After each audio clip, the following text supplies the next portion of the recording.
So a couple days ago, I asked you all on my community tab on what did you all wanted to see in The Sims 2 build-wise first, and you all mostly voted for the abandoned library, because if you don't know, I'm making a custom Sims 2 neighborhood from scratch, where I build my own houses, community lots, Sims, backstories, the whole shebang, and if you know me, I love The Sims 2 more than anything, and I decided to build an abandoned library with a twist. Now, what I mean by a twist for the abandoned library is that for the past couple of months since making this neighborhood, I've been thinking about what do I want my next project to be in terms of like making a custom terrain, custom neighborhood from scratch that's story driven. And I thought expanding Rosewood into another land, more so a forgotten land called Lake Isles. Now, personally, I watch a lot of mystery, horror, murder mystery type TV shows, movies, podcasts. I love the thrill of the lore that it brings me. And so it always makes me realize, what if there was an abandoned, forgotten land in Rosewood or a part of Rosewood, more like a downtown sub neighborhood type of thing, where there's only like maybe 5 residents that are living there, but they have nowhere else to go but their own local community. It might be 5 houses with like 1 or 2 community lots, and that's basically it. But there's a general story behind it of why it was forgotten. And if you remember playing The Sims 3, I think Island Paradise and all those like little different islands that were hidden behind clouds, and the only way to access them is to unlock like, Davy Jones' locker, scuba diving skill, things like that to find said islands. I kind of want to replicate that, but with my own spin, if that makes sense. So for this abandoned library, it may look well upkept and organized, but it used to be owned by a sim named Finley Rosewood, who used to live here back in the 1800s, specifically 1802. And on the upstairs was actually where he used to live. And the first floor was mostly utilized as a library, organized space for community local sims that would come by, do their research, write some books, and then leave. But then later on throughout the years, mostly in the 1900s, he of course died and is no longer living. And they converted the second floor into an expanded space for the library for local and also international Sims that might come by to read, write books, and do whatever they really want. But mostly throughout the years, the second floor has been utilized by local Sims to write books and their guides about Lake Isle, the forgotten land of Rosewood. And I personally am thinking all these on the fly with all these different storylines, but I'm writing them all down, and hopefully it all makes sense in the end when I eventually get a chance to finish this whole entire neighborhood. I will say Lake Isle will be like a secondary addition that will come later once I finish this, and I think I want to prioritize of doing more builds either by myself or on stream so that way it can go a little more quicker. And I don't really have that many builds left to do. If you've been kind of following along on my Twitch streams or in the playlist that I have down below, you've noticed that I've been building a lot of houses, but not a lot of community lots. And at this moment, I've been prioritizing a lot more community lots because it's been really fun, one, dabbling into them again, because they're not my strongest suit. I do have a lot of hard times of trying to figure out, how do I want to make the lot look? How is it going to function? Will it be well upkept? Will it be abandoned? Like, will it be a mix between the two? I don't know. But I will say doing them on stream has really helped me of figuring out, okay, does this room look good? Should I add this? Should I add that? And personally, I get a lot of my suggestions from you all in my Twitch chat. So if you're not really in my streams, you don't really know what I'm technically doing half the time. And I record every single time that I stream. So if I'm doing a build, I'm recording it, and then I cut down a bunch of the nonsense and turn it into a YouTube video like this. But of course, I know streams are not for everybody, and I know speed builds are not for everybody. So I do want to try and do some more real-time builds, or do like half speed build, half real time, because in that way I can like divide up my time of like figuring out, okay, I like this, but I want to change some of the stuff. I will say I've been having so much fun. I don't know what it is, but I go through waves of like my interest of like building or like video gaming or pretty much anything creative, and getting back into The Sims 2 has reignite my love of storytelling and creativity, and I just love this. I really love Rosewood, and I've never really done a project like this before. I've always like tried, but I never really succeeded or got further enough to really do everything from scratch. Because if you don't know, you have the ability to make your own custom maps from scratch if you have the SimCity 4 video game, and then you make the terrain from there and then transport it to the Sims 2. It's really easy to do. I'll link a video down below by Alex Art who kind of explains it way more better than I could. And I watch a lot of their videos on how to really make a custom neighborhood from scratch, especially the flyover view from the main menu that you normally see for neighborhoods. But I do want to make sure that this neighborhood is not only fun, but also, at the same time, you know, it can be like replayed over and over and over, but also at the same time, not too bogged with a lot of like clutter and stuff. Because I know with The Sims 2, it's so dang old. Even though they've remastered and like, re-released The Sims 2 to make it function better on like modern day computers and everything, it's just not the same. So I want to definitely like lower on the amount of things I'm adding, but also still keeping the quality to what I want to bring to the table for you all. In case you have The Sims 2 or don't have The Sims 2, I think personally for me, I can never get bored. I can never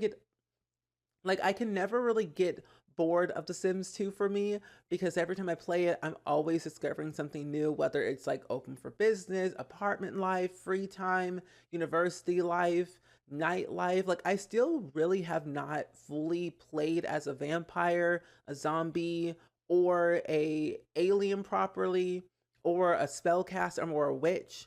And let alone, I haven't played as a werewolf. I don't really actually know how to properly get to be a werewolf. I know you have to get bit by the alpha wolf, but I know them, I see them, but I've never really succeeded in that adventure. So one day I want to do that. And I think during like my Let's Play that I'm doing for the Durban Legacy Challenge, I want to try and attempt to be in a cult in one of the generations. I know Gen 5 has to be a witch, Gen 10 has to be a plant sim, I think Gen 9 or Gen 8 has to be a vampire, and there is also one particular generation that is going to be an alien, which I think is Gen 3, but there's no generation for being a werewolf. And so I want to try and attempt to do that for one of the generations that are not in a cult, because then I can like dabble into it, see what it's like, and then eventually transfer myself back into a human some way, somehow. I don't know. But I will say I want to try and incorporate some type of supernatural entity into Rosewood. I just don't know where. And I think for my next build that I want to do is probably make a live-in business of having where a sim who lives on top of their house but then has their business underneath.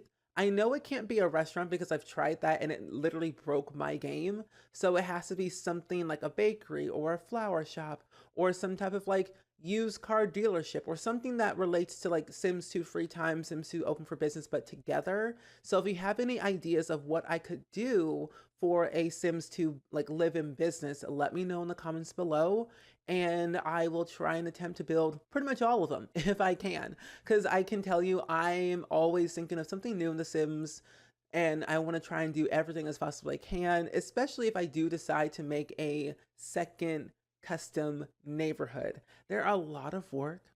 I've seen so many on Mod The Sims, Tumblr, Pinterest, and I'm like, y'all, I don't got the brain cells for that, but I can definitely try. But either way, I feel like there's so many cool neighborhoods that I see everywhere that I take a lot of inspiration from each one. And I'm thinking, okay, I could probably do this, I could probably do that, but add my own spin to it. And for me, whenever I'm trying to build something, I always have to have a story with it, or I have to like make a sim for it, or literally anything.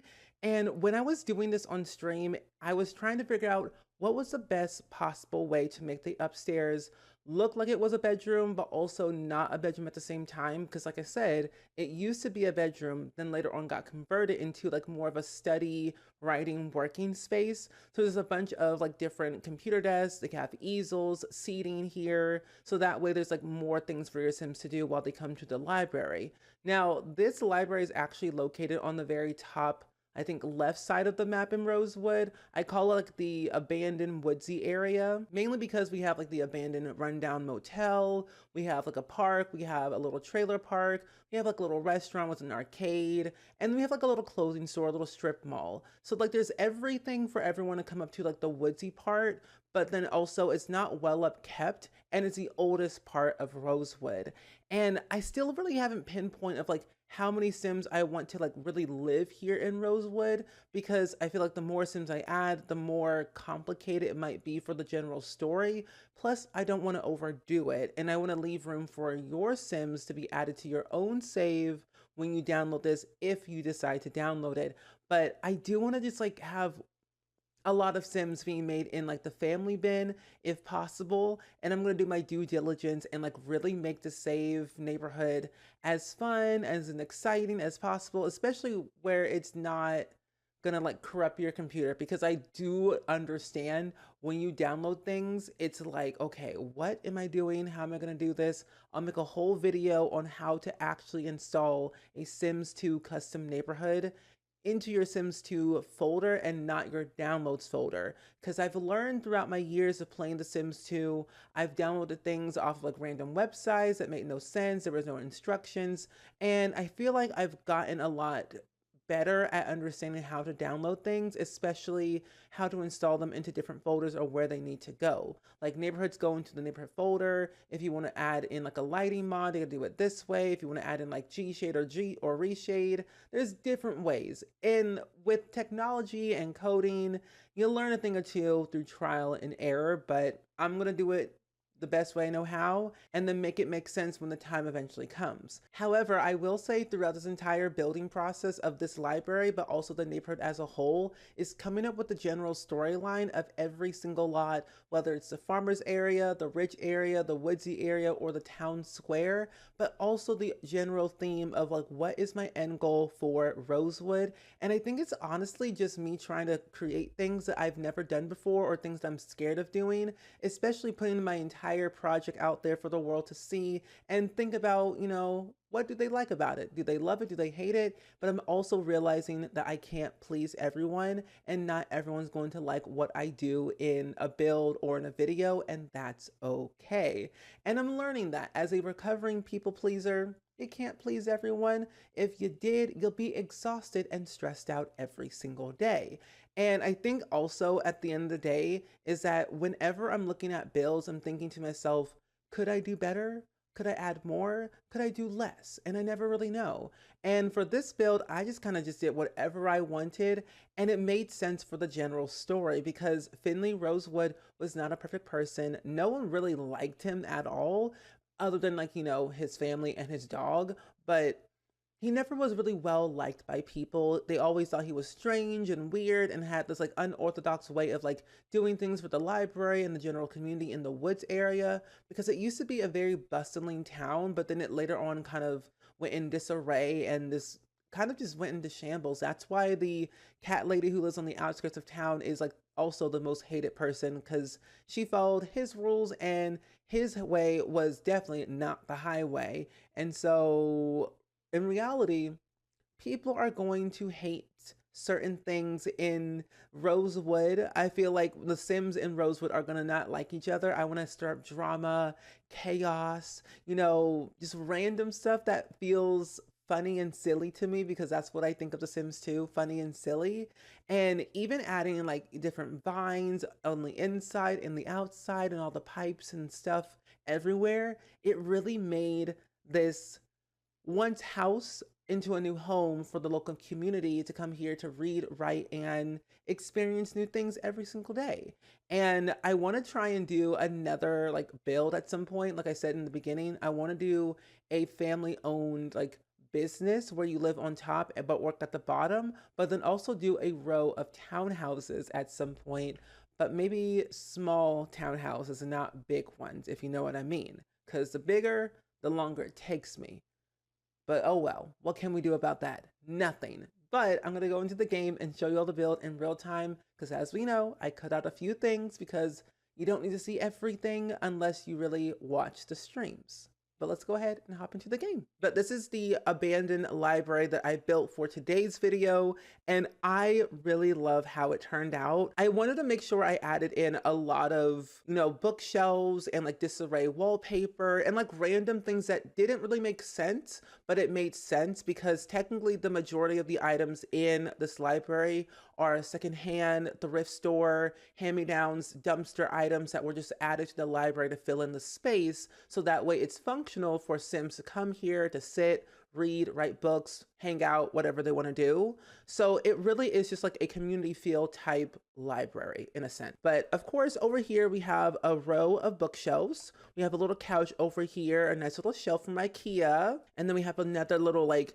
hand-me-down thrift store couch that is so nice. Comes in a nice green little color. And when I look at the Sims 2 objects, they look so detailed that it's kind of spooky on how good they look, especially like up close and far away. But I like the look and feel of like this section of the library. On the other side, I have 2 desks so that you can come here, write your books, do your reports, homework, whatever it might be. You can come here and sit down here, or even like read some books, look at the fish, buy some drinks or some snacks. And this is the library where you can actually eat inside. I know some libraries don't allow food or drinks because it can kind of get messy, but however, this library is already like kind of messy and in disarray, so it is what it is. Over here, I was gonna add a little bar area, but I felt that was kind of unnecessary. So I decided to scrap that idea and then just utilize the space as another hallway to lead to the back area, or I guess a side area of the library where you can get some coffee, do some grilling, play some chess. And that's kind of basically about it. It was going to be a lot bigger of adding a lot of seating, but I felt like it was kind of crowded and it didn't make any sense. So I thought just making it very simple, of a little coffee bar, some chess, and a grill seemed pretty good to me. And then over here we have the bathroom. We have 3 stalls and 3 sinks, 2 towels, and of course, please wash your hands signs. But for the upstairs, as I mentioned earlier, it used to be a living situation for Finley Rosewood, but then later on got converted into an expansion for the library. So I decided to include the nectar bar up here with the 2 easels for Sims to paint and do whatever they want, kind of like a paint and sip situation. I wanted to make it very community feel where anyone could come by, hang out, read, write, paint, sip some nectar, and go about their merry way, or just do whatever, or take a nap. But on the other side, I do have a row of desks and chairs, so you can come up here, of course, chat on instant message, write your books, write your guides, do some research, find a job, whatever you want to really do. But I did mention that Sims who come here all the time are usually local or international writers to write about their guides about the forgotten land of Rosewood called Lake Isles. And I think it'll be a really good option to eventually update Rosewood of adding more things from Lake Isles here and there. Because I think if I add too much now, it won't make any sense later, especially for my brain for getting things left and right almost every other day. But for the most part, the library on the 2nd floor is the way I wanted it to look like, where it was a living space, but then converted into a library space.